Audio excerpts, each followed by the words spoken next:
Ready. Thank you. Okay, this is the call to order. To conduct this meeting wholly electronically and to effectuate both the emergency procedures authorized by FOIA and the emergency ordinance, this committee needs to make certain findings and determinations for the record. It's a bit cumbersome, so I ask you in advance for your patience. First, because each member of this committee is participating in this meeting from a separate location, we must verify that a quorum of members is participating and that each member's voice is clear, audible, and at an appropriate volume for all of the other members. Accordingly, I'm going to conduct a roll call and ask each board member participating, each committee member participating in this meeting to state your name and the location from which you are participating. I ask that each of you pay close attention to ensure that you can hear each of your colleagues. Following this roll call, we will vote to establish that every member can hear every other member. So this is the roll call. Mary Lipsey. Barbara Nave. Here. Rustin. Lynn Garvey Harge. Tammy Marino, I'm sorry. Marino, that's me, from Mount Vernon. Ann Stuntz, Esther McCullough, Jordan Tenenbaum, Barbara Peters, Cheryl Repetti, Sue Colbeck-Schumann, Karen Mantua, David Meyer, Laura Wickstead. I'm here. Chris Babershak. Liz Kroll. And myself, Phyllis Walker Ford, County District.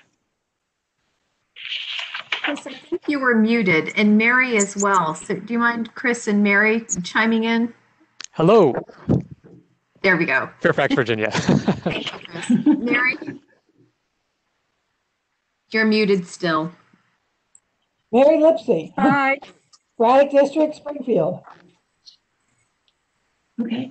At this point, I will pass the virtual gavel to our co-chair, Mary Lipsey, so that I may be heard to make the motion. This is motion number one. I move that each member's voice may be adequately heard by each other member of this board. I second the motion, Mary Lipsey. All in favor of this motion that all members' voices have been heard? aye. Aye. Aye. Aye. Any nays? The motion carries. Phyllis, we've had two more join as you started. Cheryl Repetti and Liz Kroll.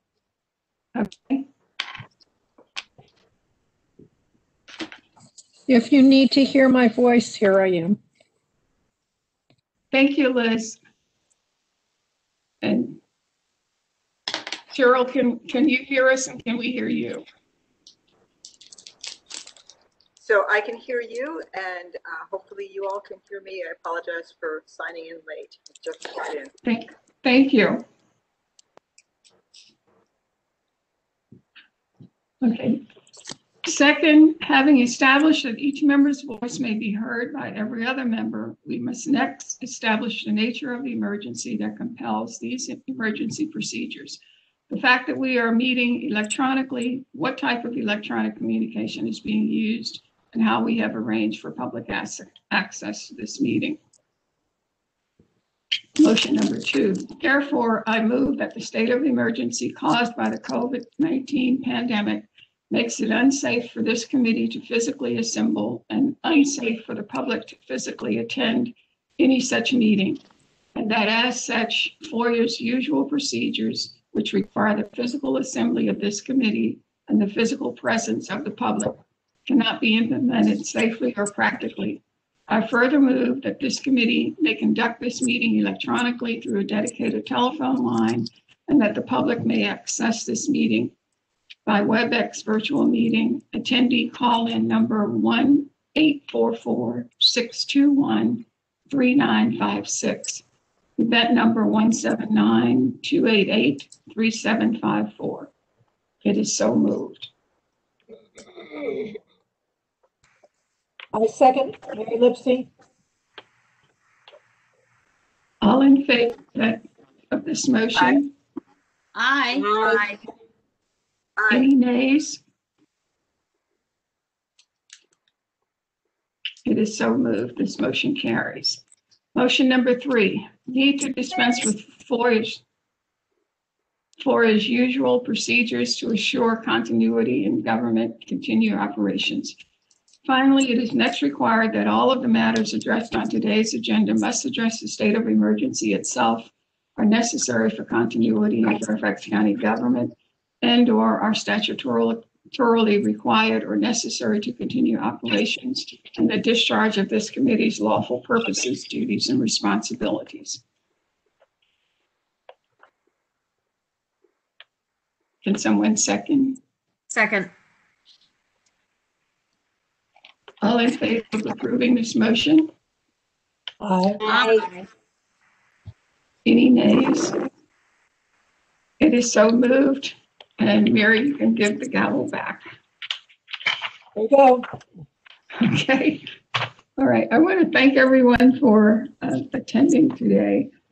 And we're really just going to be discussing, because this is our first committee meeting, we're going to be discussing our task and what we see as our task. The board made the motion back in December that we would form a committee that would be the African American History Initiative Committee. And this committee would be to develop a research inventory by magisterial district, identifying publications, documents, records, and such miscellaneous materials that provide access into the histories of African American communities throughout historical Fairfax County. Further exploration and collection of resource information in collaboration with African American organizations, including churches, social and community groups, will follow. So today we just want to talk about or look at each magisterial district investigating what may be already collected in your districts regarding African American history and what has been documented, whether it's oral history, stories, markers, publications, photos, or maps. So it's really, what do we know and where is it located that we know that it's there.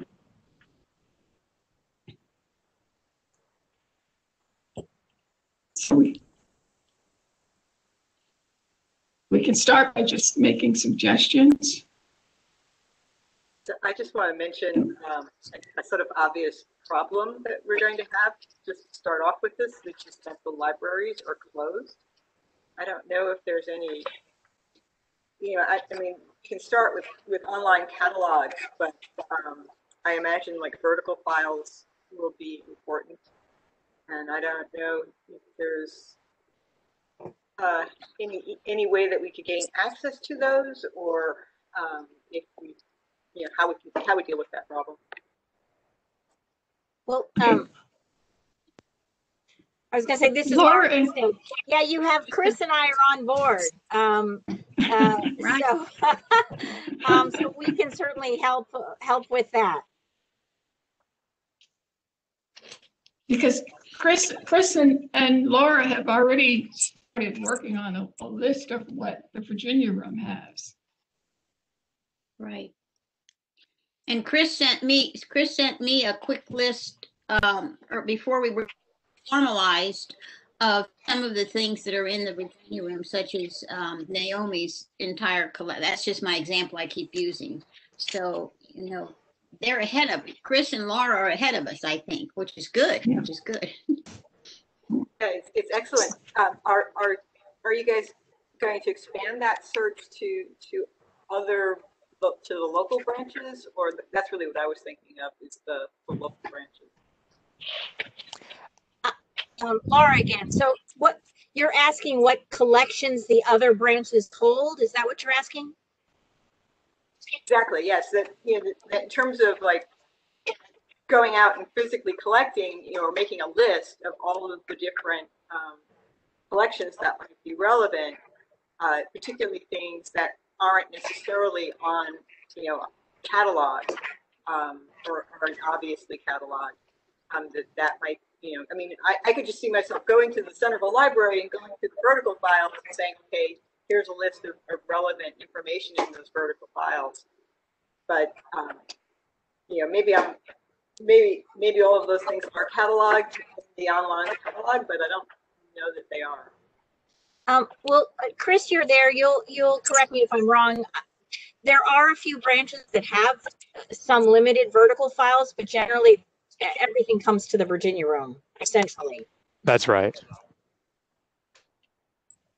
And this is Mary. Phyllis and I were talking about, since we went through the Confederate names thing, that it might be helpful as we look at this, that we figure out what we're looking for as, in a district. And obviously, if there's oral history collections, publications like Memories of Beautiful Burke that would mention African Americans, etc.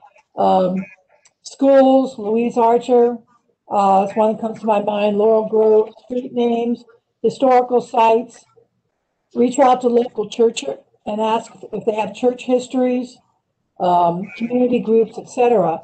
So I said to Phyllis, do we need a template?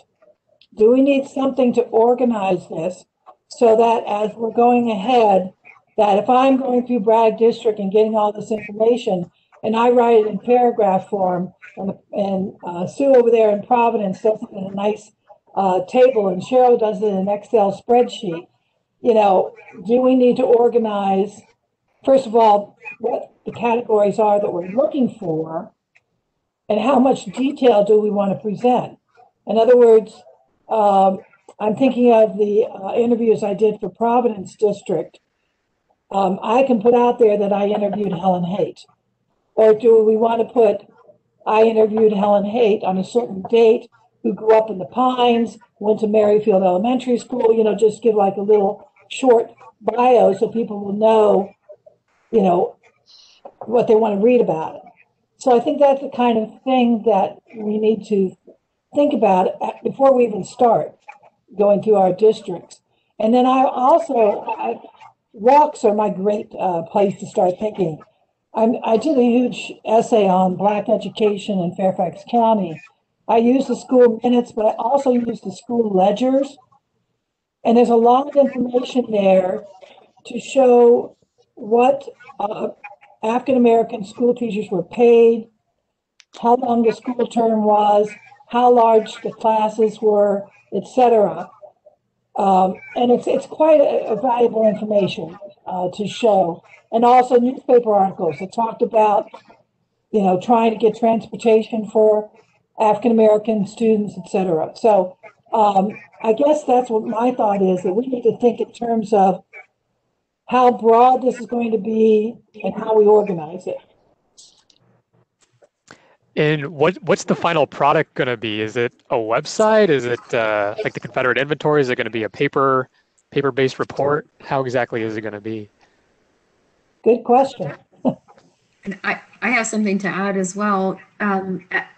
The African American Historical Societies, Mary, that you just mentioned, do we have a sense of who they are and where they, where and what geography they're associated, or is there a county-wide African American Historical Society?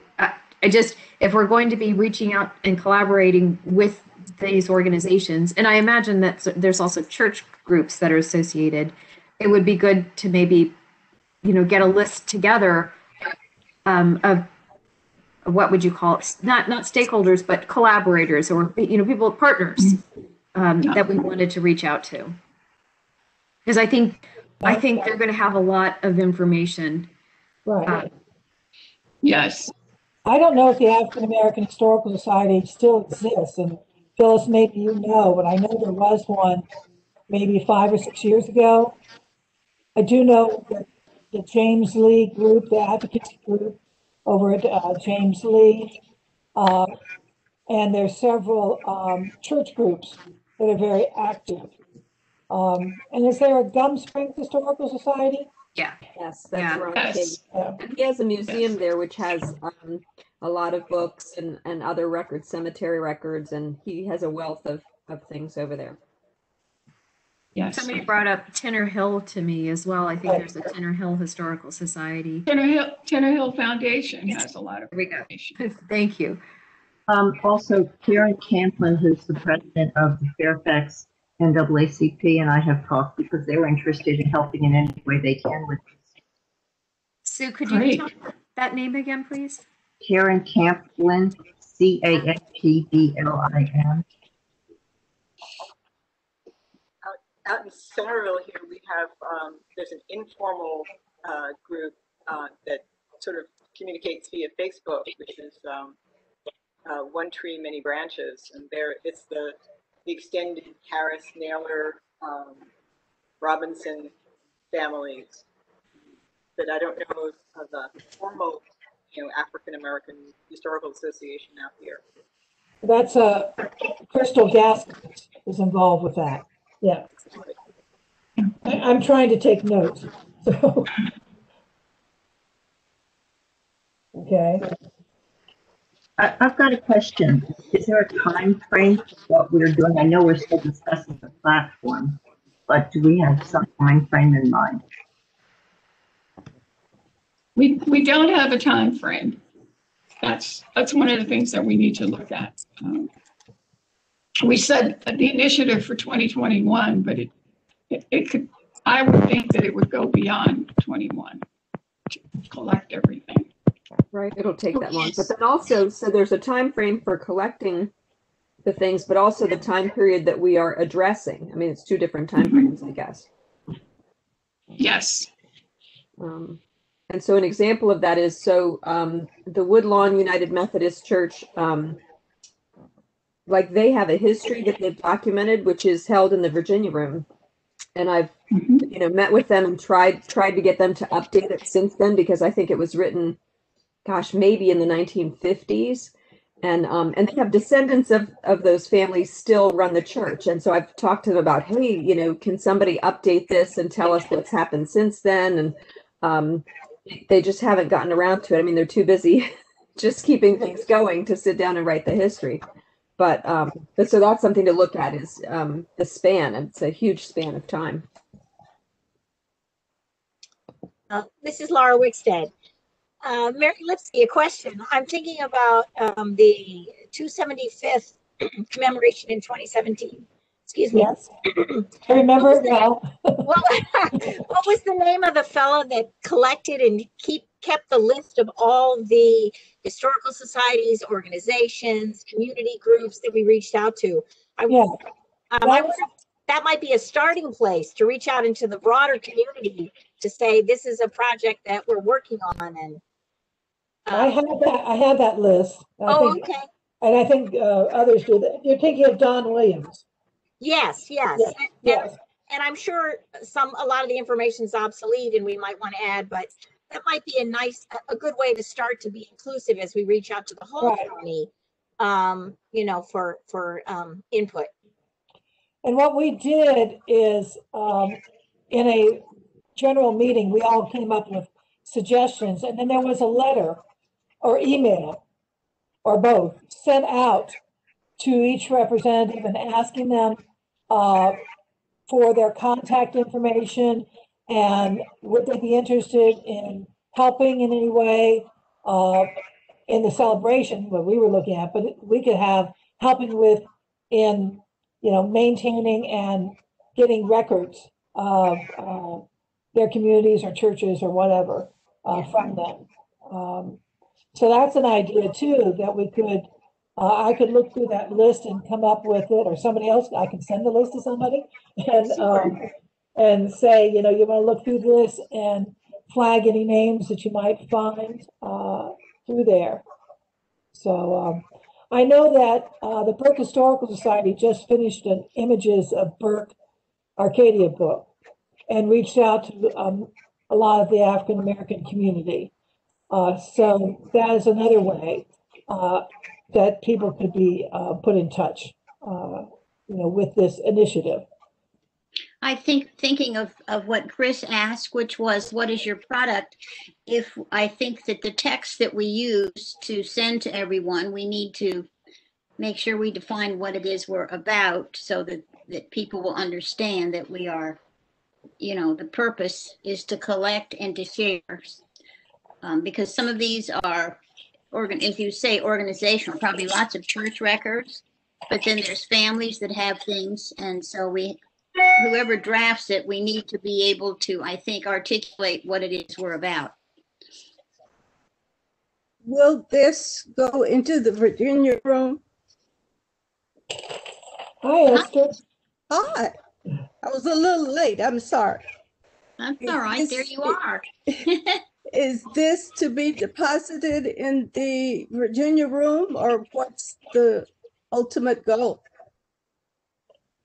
I was thinking that it would be an inventory or a guide listing of where the information is. I'm not sure that people would be willing to give up what they've collected to the Virginia room.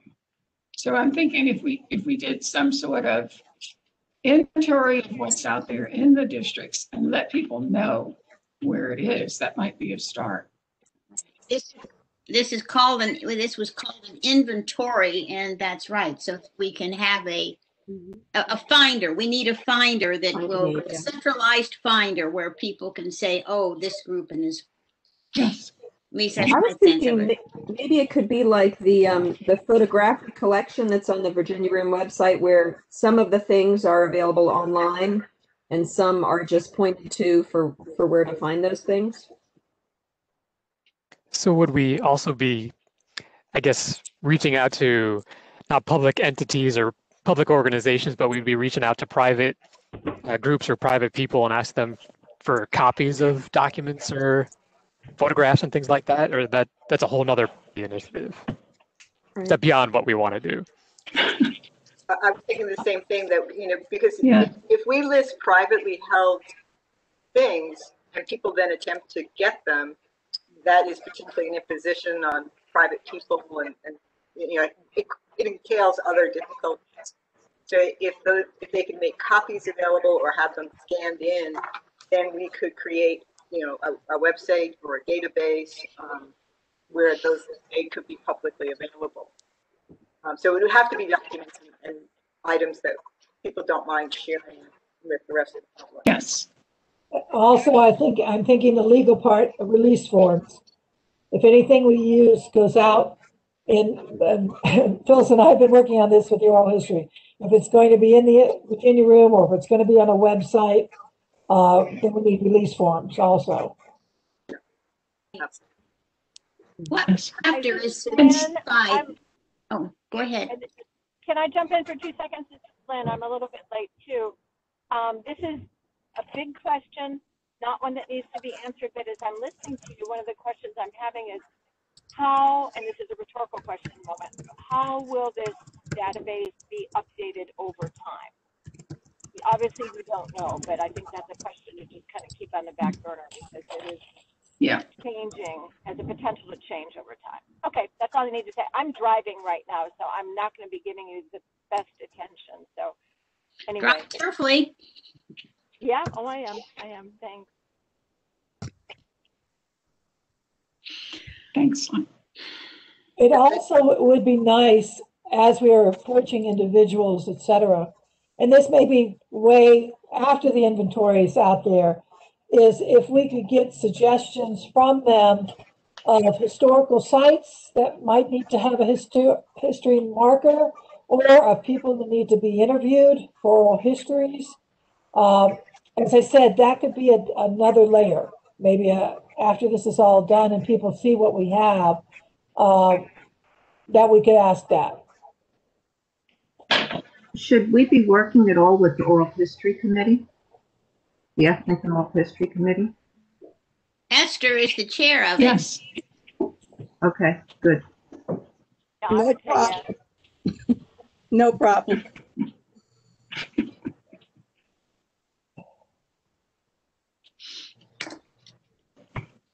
one of the other sources would be some of the local museums. Like I know that Franconia Museum in the district has collected oral histories, and some of them include the older African Americans that grew up in the area. Jeff Clark, who is a Fairfax County Public Schools employee, but has also done several PowerPoint presentations, also has done interviews, oral history interviews with some of the African American students that went to Drew Smith Elementary School in Gum Springs. And he's also done interviews with the Luther Jackson Alumni Association members. So that's a source. Jeff is a source that we would have to go to for listings of what he's done. Naomi Zevin too, Phyllis, had quite an extensive Yes. connection with him. Naomi's collection is residing with Chris and Laura. That's right. It's already there. We also And have, they I missed both pieces. we also have, Jeff Clark also has what's in a name. So those African American schools, one-room schoolhouses, we could check to see if he's done, videos on those. Is that something he does have some YouTube videos on those schools. Is that something we would want to collect? Is a list of links though, or are we just looking for like primary documents, not so much like videos? Good question. I was wondering. If we're going to collect, then certainly we're talking inventory and we're talking referencing where people can go find these things. A video could sit in the list. I agree. I think a video is really helpful to be able to point people in that direction. A lot of people don't know how valuable they are. I would think that the first verb should be identify. Before we collect, we identify what's there. That's, to me, is the first step. So there's a lot out there. My example that I think I used at the full HC meeting was the video done in the 60s of Gum Springs, which is, so to identify what exists. Yes. I think the links are a good idea. I'm doing a oral history right now with a woman named Lanille Naylor, and writing an article. In fact, that's what I'm working on tonight. And she will have a number of different links that connect to videos in it as well. So just stay tuned in terms of adding that to your database. Oh yeah, Lanille is great. Isn't she? She's amazing. Wonderful. She's a member of the Mount Vernon group. I'm trying to get her to do some historic reenacting, so stay tuned. Oh yeah, she'd be wonderful. That does present, if we do put it out on the web, then on occasion, those links have to be looked at again to make sure that they're still available. Still working. Yeah, we just upgraded our cemetery preservation group and had put out a lot of resources on cemetery preservation, and our webmaster found that many of them were no longer available. So that's something that we just need to think in terms of. The best thing is to put the date that they were loaded. So 15 years from now, somebody's looking at this and says, why isn't it here? They could tell maybe because of the date, it no longer works. So. Laura and Chris, I know you guys, unfortunately I missed your meeting, but I know that the library has a parallel sort of initiative that you're doing. Is there a product there? Can we piggyback on what you got and expand what you are doing, or should we have to do something separate? When you're saying what we're doing, you mean African American history? Yes. Oh, there's no separate project where we just met to, or am I missing something, Chris? No. Okay. No, didn't you have a meeting just the other day where you were talking about identifying and collecting resources for African American history? Oh, yeah, we were being good team members, and we're preparing for You today. were getting ready. Sharing. I said they're ahead of us. This is the kinds of things they will. So I do want to say, I think Tammy, you mentioned it a few minutes ago. Maybe talking about our photograph LibGuide, and that's what we call these pages on the library site. And we have one that Elaine McRae on our staff created or she did the content, researching the history of Fairfax County property. I just put a link to it in the chat. And Chris and I, while you all have been talking, we've been chatting behind the scenes here. That might be a kind of a good model for this. So it's just a thought. So imagine instead of researching the history of your Fairfax County property, whatever the name is appropriate to African American history in Fairfax County. And I point you to this guide for researching property because it points you to county websites, other websites in other places, content in the Virginia Room, but they're all linked together in this guide.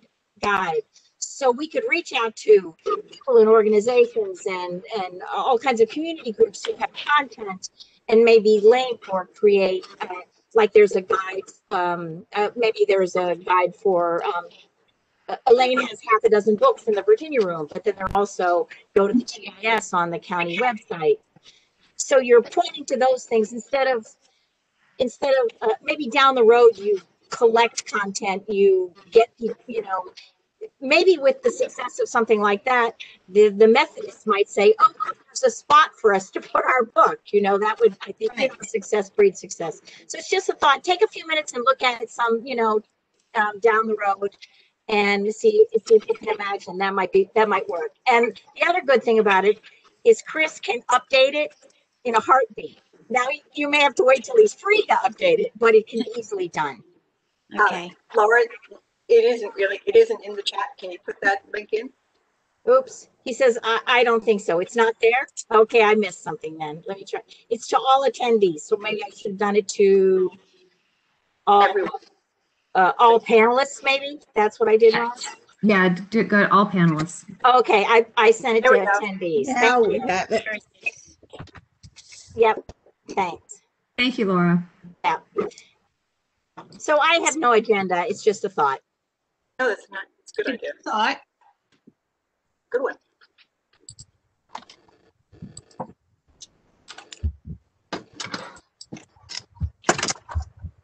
So it sounds like we're going to be building a digital.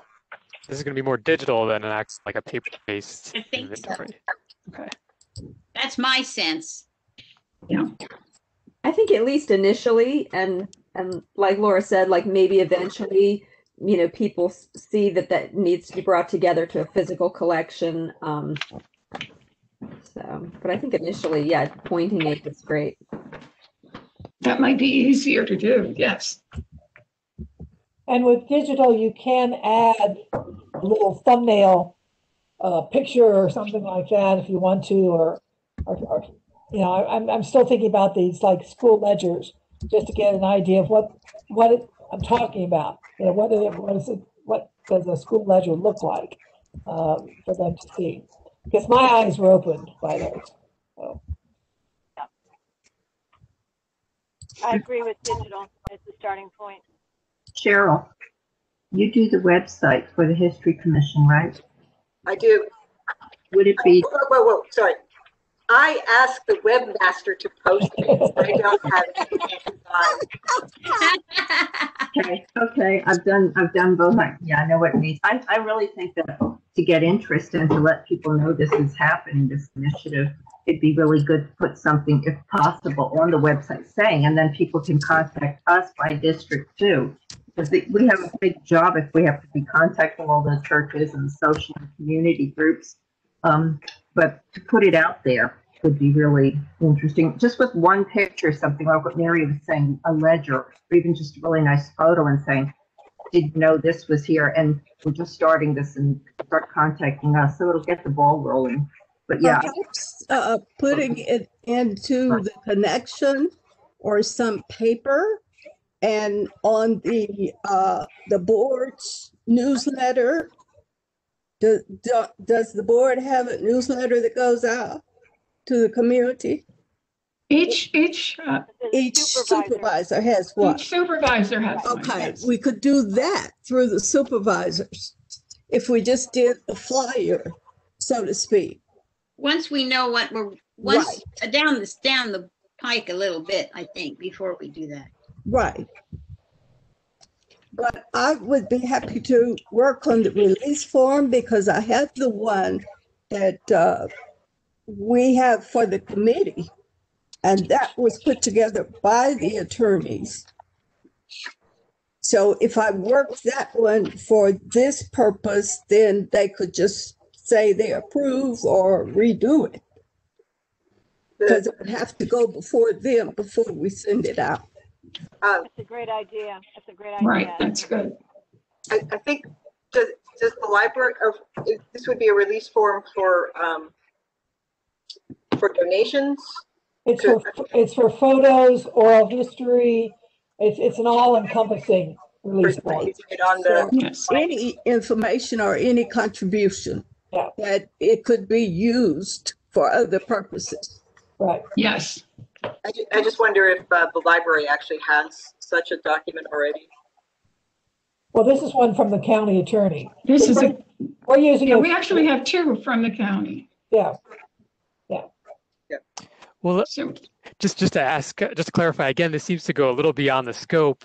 Are we doing an inventory, or is this also an inventory and collecting project?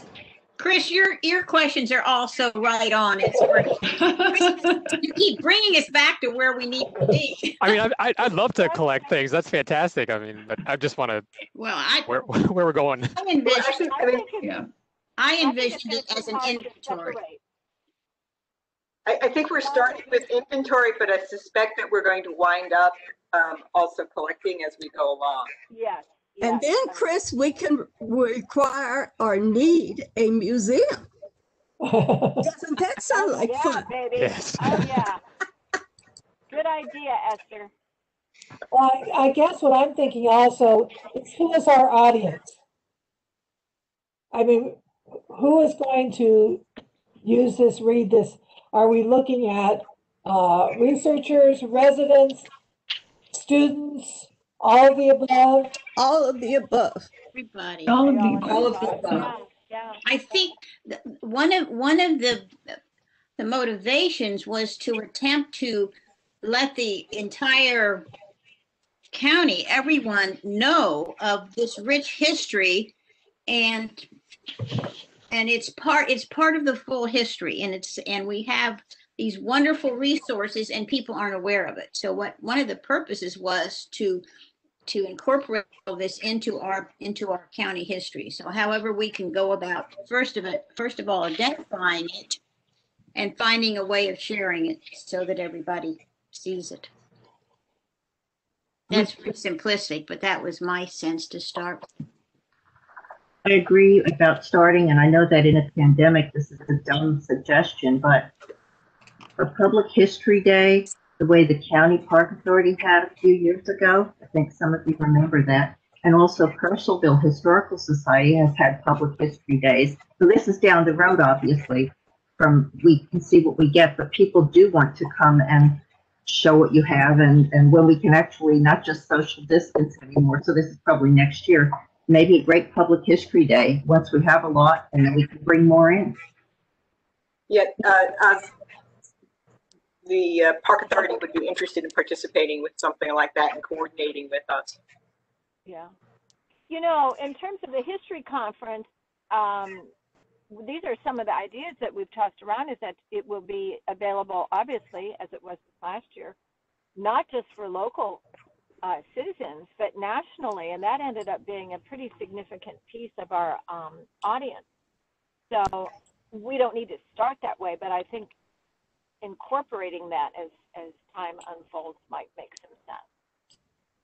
If those of you that recall, Naomi did in Mason District years ago, because I was still with the Park Authority, is she took on the Lincolnia community and contacted them, the churches, the people, the families, and then we had this grand exhibit and reception at the Clark House. And everyone was thrilled because it was there. And that material, those materials, Liz, I think some of them are with the Park Authority, and then I know there's some in the Virginia room as well. I'm And wondering. I think Thurgood Marshall's wife was involved in that. She still lives over in this area. Liz, what were you going to say? I was going to say, I believe you're correct, Barbara, that I think that I do believe some of that still resides with the Park Yeah, Authority. I asked Naomi early on when this idea floating around. So also, Liz, I don't know how it could be done, but it would be interesting thinking of maps, and thinking of sites. Is there any way that there's a way of identifying some of the archaeological sites that are tied to African Americans without revealing, We could do sort of, African American communities or enclaves or whatever without, making the X marks the spot treasure map. But to know how many that we have in them. Right. Because some communities, that's all that's left is the archaeology. Right. I'm thinking of Lewisville and I'm blanking. Lincoln, Audric, Audric's home place. Audric. Right there. Hilda. I'm also thinking of the Willard community, which is now Dallas Airport. Right. Yeah. Right. And we have Willard Road. We have Willard Road out there. Right. And actually, Mary, I was talking to the archaeologist from the Airports Authority, and I believe they have some information on the Willard community. Yeah. Great. I'm wondering in an organizational way, if we were to ask each supervisor to assign a staff member to be our contact.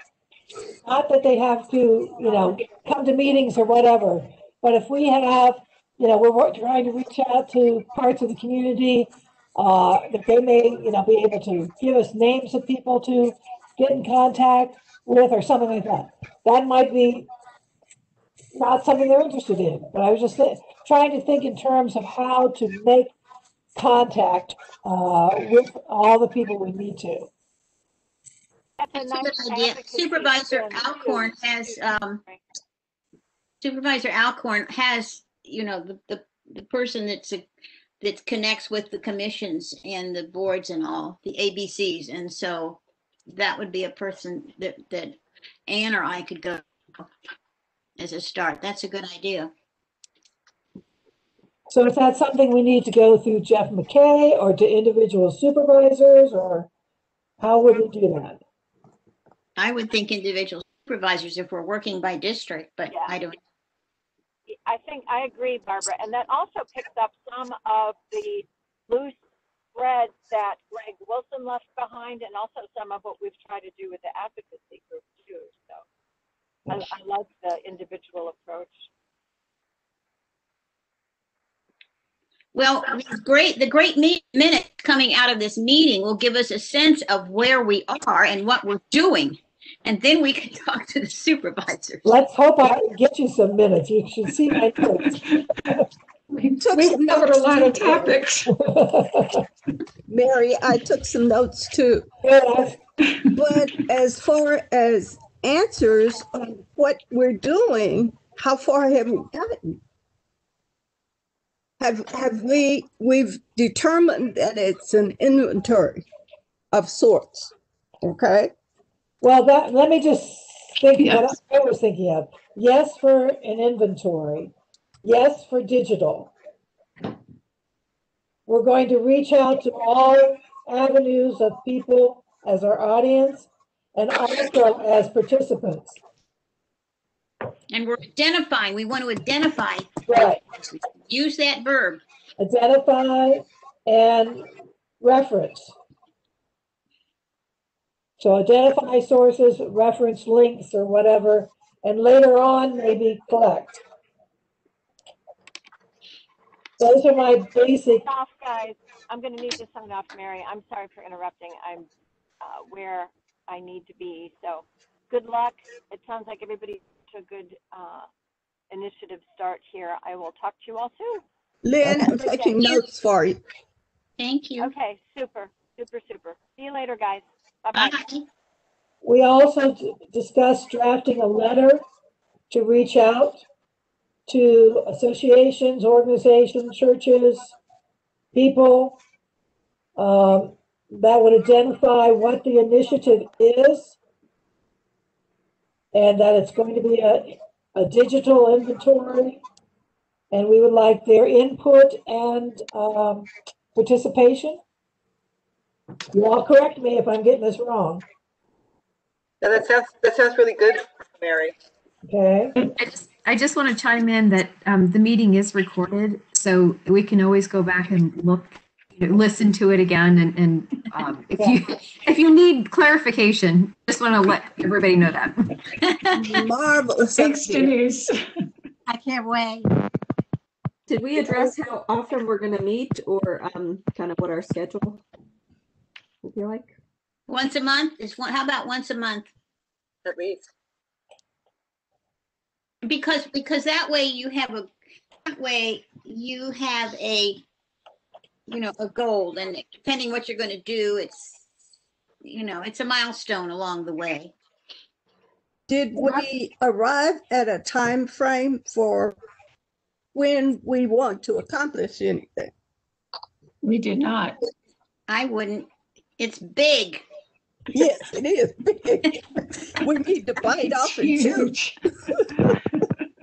I'd like to volunteer. I mean, unless Chris and Laura are anxious for this to be housed on the library website, in which case, but I'd like to sort of coordinate in terms of that tech side of it, either working with our webmaster or perhaps Chris and Laura and I can have a different conversation, because I'm looking at what at the link that Laura sent, and that looks like a really nice way of material. I'm not sure what they have. I think mostly are a collection of links, and I think we might wind up actually wanting to have something like a database underneath it.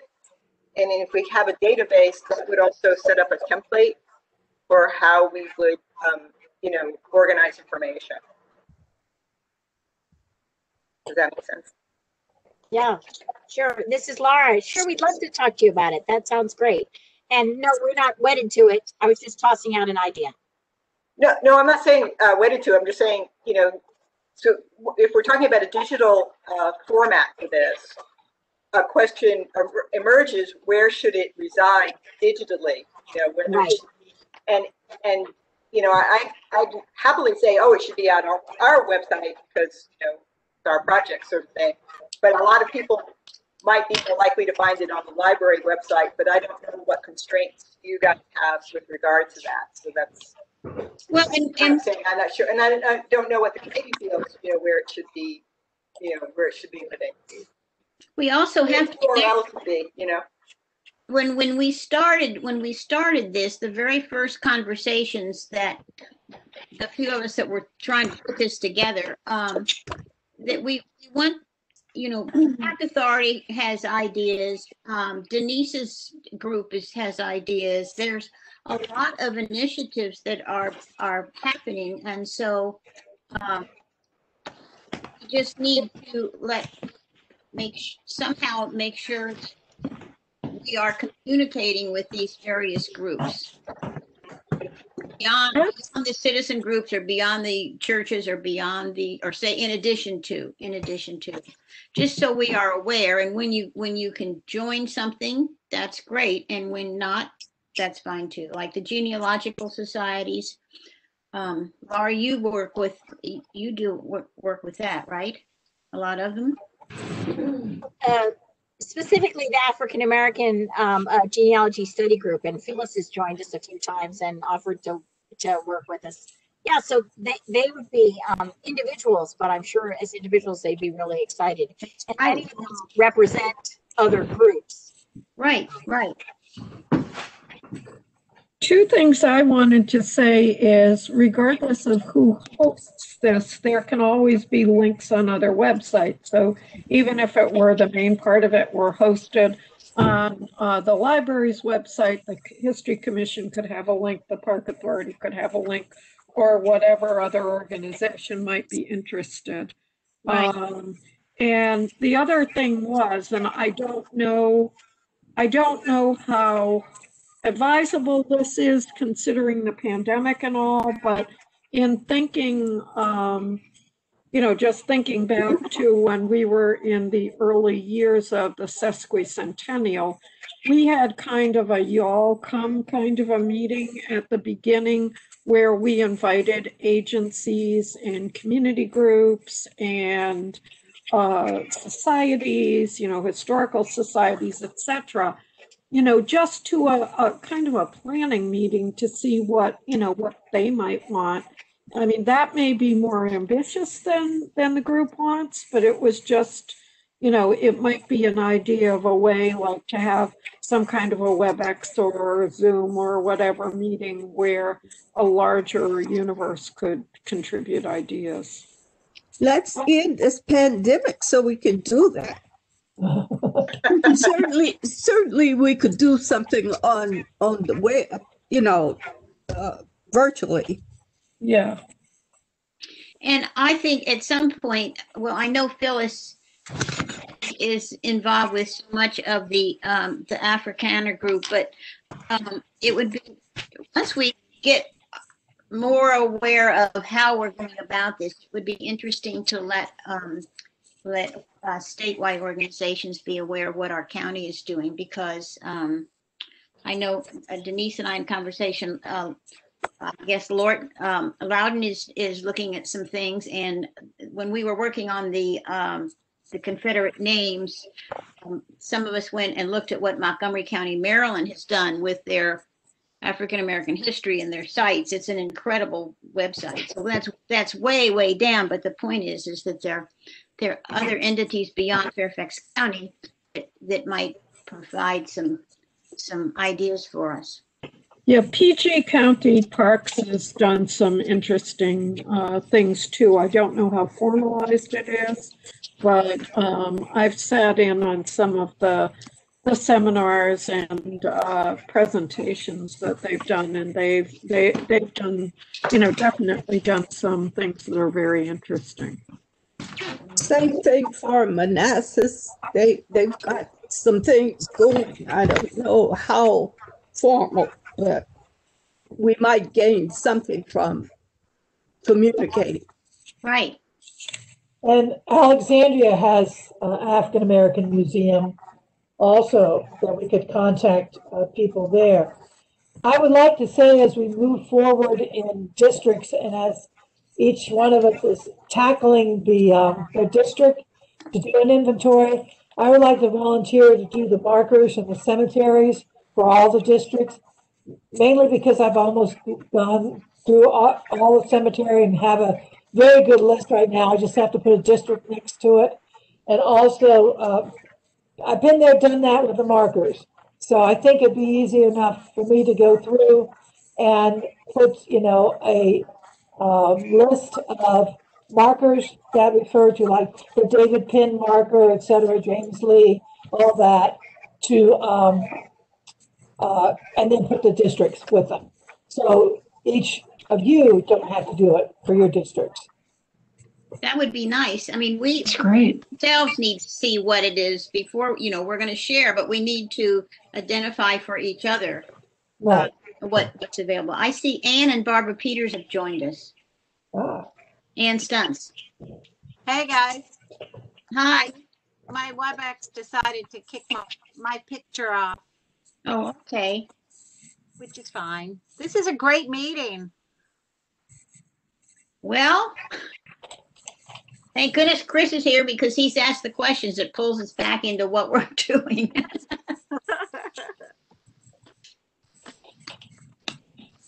So we have it as an assignment. What should our assignment be? Those of us that represent districts or whatever for the next meeting. Can we, Mary, get a copy of the list that you have? By next meeting, yes. Yes, but if we start with that and identify some sources for partners, it seems that's one thing that needs to be done early on. I think the easy thing right now would be each commissioner go to the historic inventory site list for their district and check to see, and Barbara and Phyllis, you can weigh in on that, for African American sites that are listed. That would be a good beginning. So I wanted to let people know, I'm sorry, Chris, I cut you off. Just to follow up with what Mary is saying is that we at DPD are creating a story map based on the African American sites on the inventory. And it's GIS based. So you'll be able to, there'll be a pin and a map. You'll be able to click on the pin and then it will open up to pictures and the little, bio about the property that we have from the information that we have. Wow, that's a done deal. Hopefully, as we discover some new places, you can add to it. Yeah, that's the goal, right? But that's in the works. Even the sites that aren't African American, thought of as African American sites, will have an aspect to them, perhaps. Maybe not all of them, but many of them will have an aspect that we can maybe flesh out that has to do with the African American community, that hasn't a story that hasn't been told about those sites. Absolutely. That's what I'm about. That the Dulles Airport. I'm very close to the Dulles Airport because it was originally scheduled to be in Burke, and then they fought against it and they moved it out to Dulles, where a whole African American community was wiped out by Dulles Airport. To me, I don't know if you all agree, but to me that is something to put up on a historical marker. How did Dulles Airport get chosen here and what happened to the community that was here first? So that's part of our history. That's part of our history. Absolutely. I mean, that's my sense. That's what I'm saying is as you're making the inventory list for your own district, if you come up with oh, well, we really need to have a marker for this, whether it's, a church or a school or a happening, to pass it on to the historical marker committee.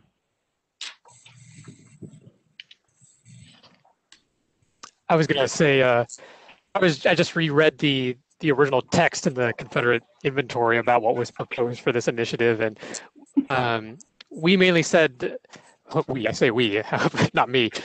It was to develop a research inventory of publications, documents, records, and such miscellaneous materials. So are we going to go beyond that scope and include actual places, like you're talking about, cemeteries and sites like that too?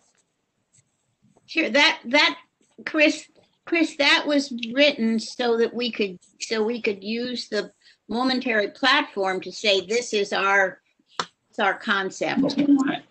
And so as the author, I assure you it was not the final word. It was how we could phrase what we were going to talk about. So it's whatever everybody wants to do. Well, I think adding places and places where things occurred. For instance, in Vienna, First Baptist Church was a school as well as a church. Right. And then Louise Archer was formed from there.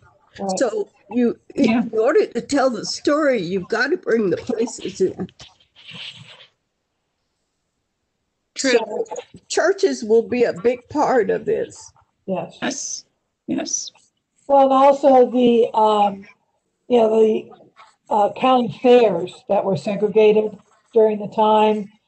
I don't remember, through the 40s, I believe. There was white and black county fairs. Just to maybe again find out the location of where that was, whether it have a marker here or whatever.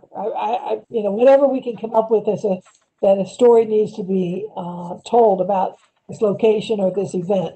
It's a baby. Interesting. I hadn't even heard that. Yeah. So I have to run to my oldest member in the church and ask about that one. There are actually programs for those the African American Fair that took place in the county. I actually have a couple of those programs at here. What do you mean, printed programs? Yes. Yeah. Because Was it all over the county or like one big one? It was one big one, and African Americans purchased property to hold that fair on. Where was it? Actually, I really think it was in Prince William, across the line in Prince William. I think it was right near Prince William. Okay. Not in Prince William, but it was for Fairfax County. But it was for Fairfax County School. It's probably schools, a yes. safe place to put it. Well, and you read the articles and they talk about kids who participated from Mount Vernon area and how early in the morning they had to get on transportation to get to these county fairs. Well, that's just like going to school. Right. How they had to get to a middle school or junior high. They had to get there. Right, the Manassas Industrial School and high school. To go to DC. Right. There are also some newspaper articles about the colored fair. Right. Oh. Yeah. Is that what it was called? Yes. The Colored Fair? Right.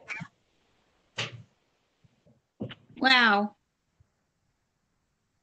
You know what? All of this interesting stuff. When we have our history commission meetings, there should be a little report, not just what we're doing, but maybe some items of what we've learned. I don't know how many of us in this committee didn't know about the colored fairs. I'm certainly one, and that's fascinating. Tidbits of history. Right.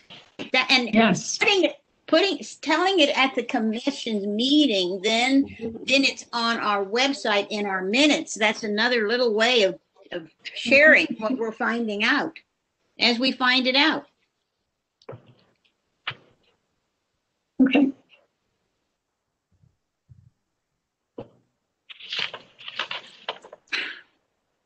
All right, so we have a long list of things. Yes, we do. So who was working on the Dulles Airport information? Who brought that up? Was that you, Mary? Yes. Mary did. Yes. Yeah. Yeah. And the Willard Road is named for the Willard family. Is that right, Mary? I'm As far assuming. as I know, yes. Yeah. It's because I've done a lot of research on the Burke, we call it the Burke Airport, but how the community fought it and, won. And then you read the second part of the story. Who lost? Right. And it actually, and I can't remember if it's a news article or something, but someone wrote that they intentionally picked that community because they didn't think they would fight back or they couldn't fight back. And there were some big farms out that way. It's good, like Margaret, what was her name out at Sully? It's Peck. Margaret Peck. Margaret Peck's books talk about the farms that their family, that Ben lost and stuff. Yeah. Phyllis, aren't there some descendants still of the dairy farm that was there at 28? The Coates family? In one of the Coates in Prince William. One of the women. I think there's one in Prince William, but I think there are also two in DC. Okay, maybe you and I can work to contact them because that would be a wealth of information. Yeah. We could contact Sheila and she could connect us. Right, Sheila Coates. With others, yeah. Something. I don't know her last name now, but the Coates family had the dairy farm that was right there and sold some of the properties to Dulles, I understand. Yes.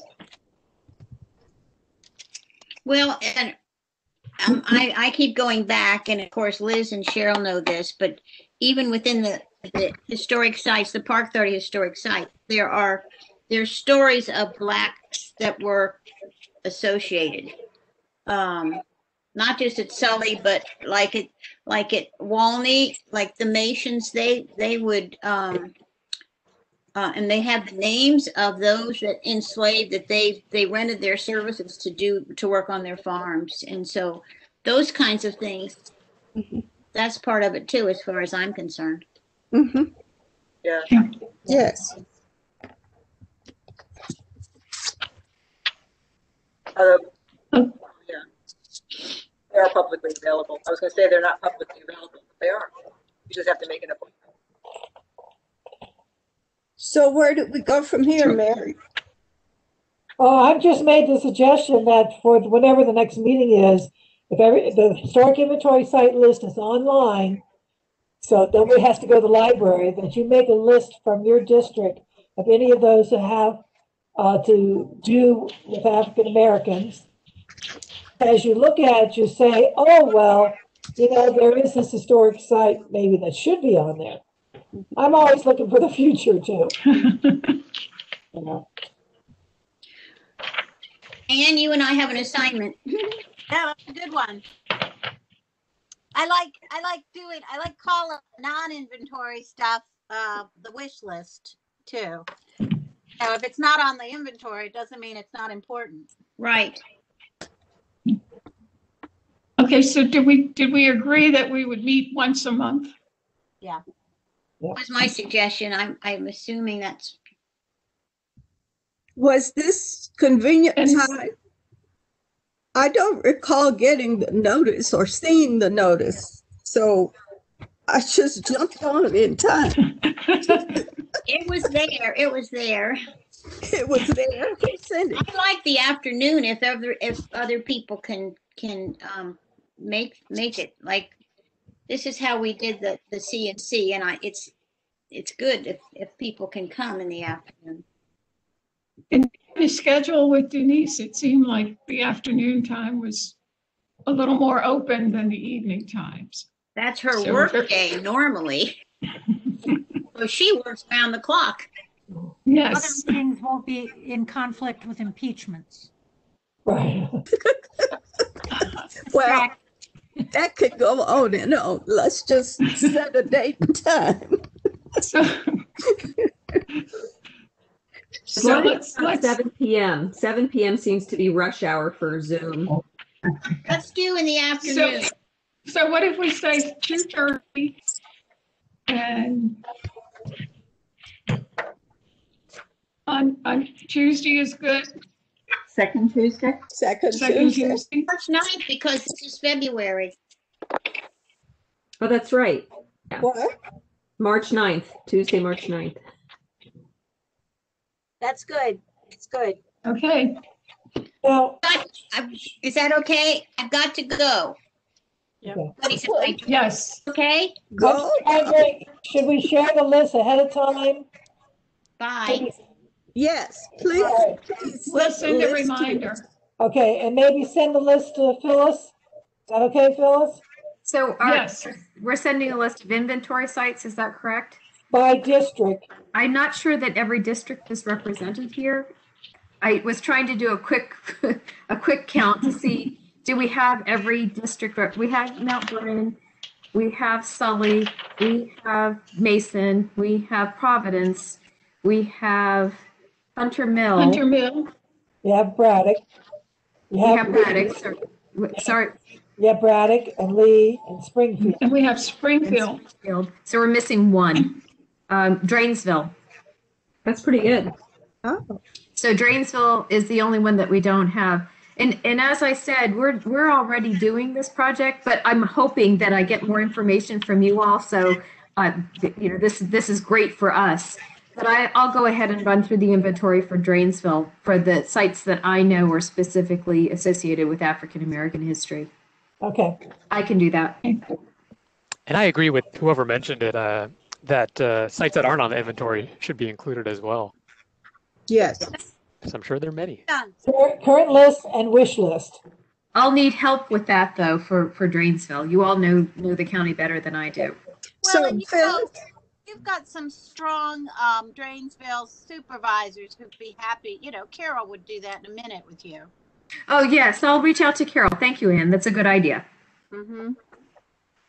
Phyllis, this is Esther. Yes. Can we tackle churches? Yes, Okay, because we have a list of the historic churches. right. But And I we think, might miss some, so let's tackle that together. well, I think we can get a list from the Northern Virginia Baptist Association, which will give us most of the African American churches in this area, in Okay. our area. So Phyllis and Esther are going to tackle churches. Yes. Okay.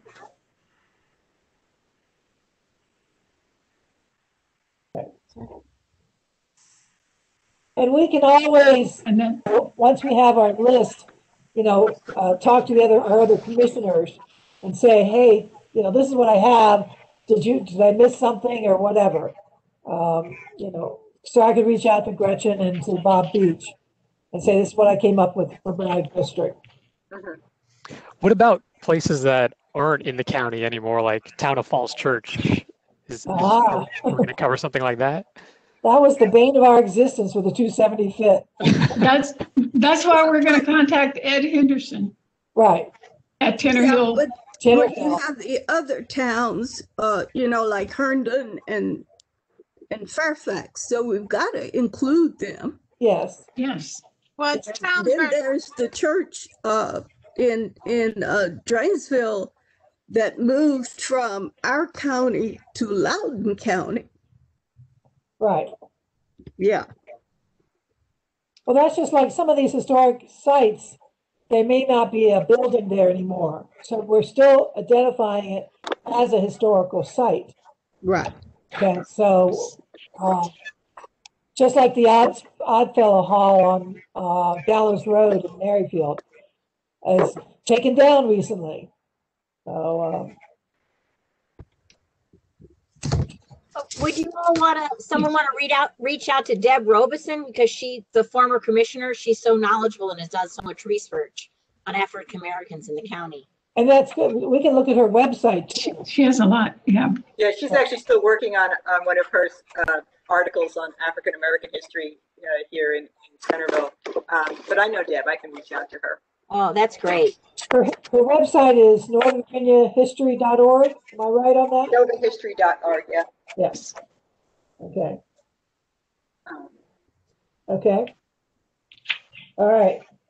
And I do think you're right about needing a template, Mary. So I think maybe we need to touch base with some of the technical people first in terms of seeing what, how to best organize that. I'm sorry, I missed what you're saying. We need to contact what?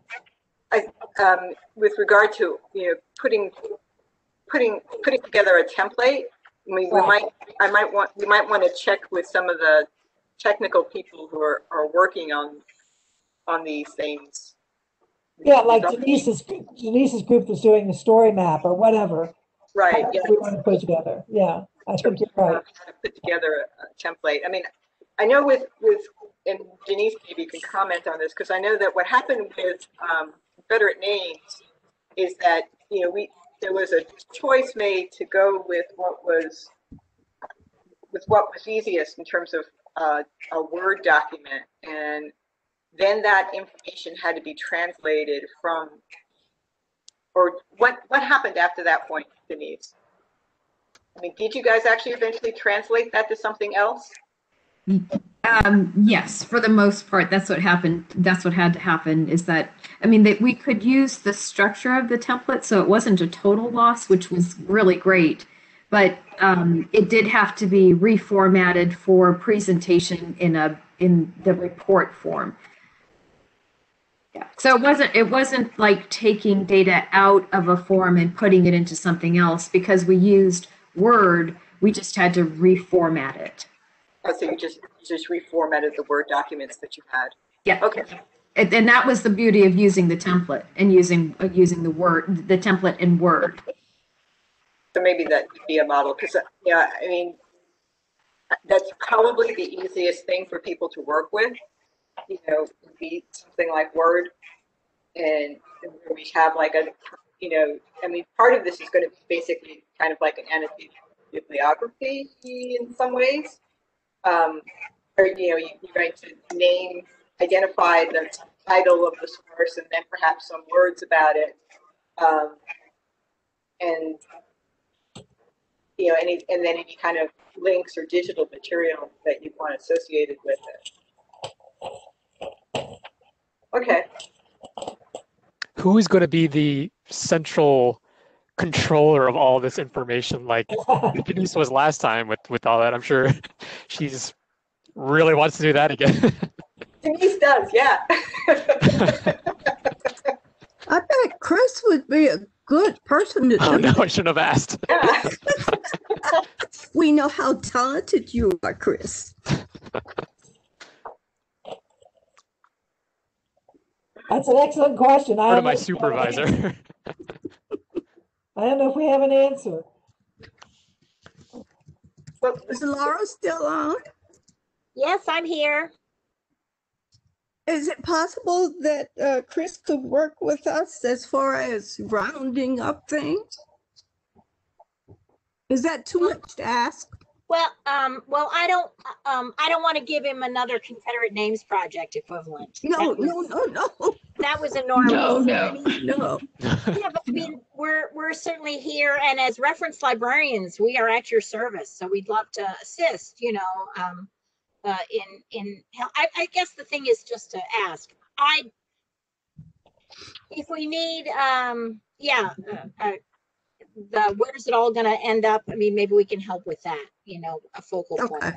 Okay. Thank you so much. Yeah, and I imagine Denise's plate is pretty full, and other people's. So we'll come. Yes.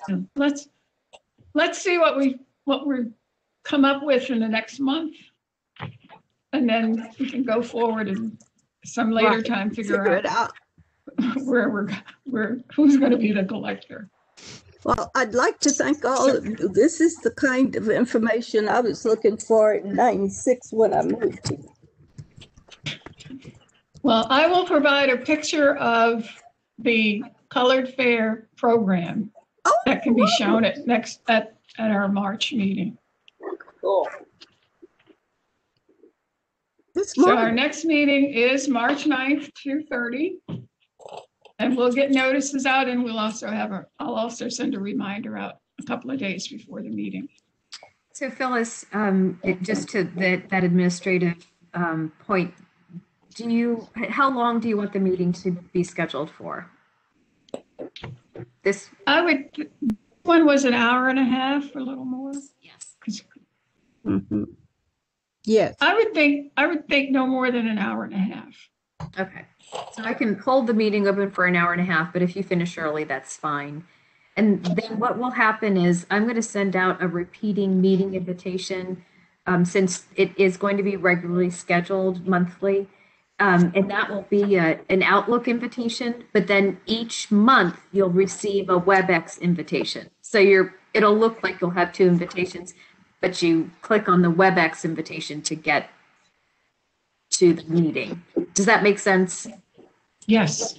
Okay. Will there be consistency in the number and the sign in?